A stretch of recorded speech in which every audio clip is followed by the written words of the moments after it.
అల్లూరి జిల్లా అరకులోయలో పాడేరు ఎస్డిపిఓ షేక్ షహబాజ్ జబాష్ ఆధ్వర్యంలో రహదారి భద్రతపై అవగాహన ర్యాలీ నిర్వహించారు.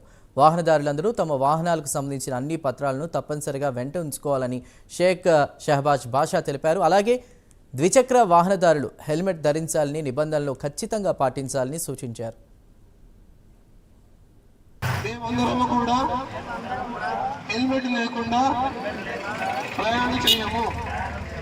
మేమందరం కూడా బండి మీద ట్రిపుల్ రైడింగ్ చేయము. మేమందరం కూడా బండి మీద ఓవర్ స్పీడింగ్ చేయము. మేమందరం కూడా బండి మీద సేఫ్ గా ఇంటికి చేరి మా ఫ్యామిలీని బాగా చూసుకుంటామని ప్రతిజ్ఞ చేస్తున్నాము. ఇందులో భాగంగా ప్రజలను హెల్మెట్ ముఖ్య హెల్మెట్ వల్ల జరిగే లాభాలను ఏవైతే ఎక్కువగా టూరిస్టులు వస్తున్నారు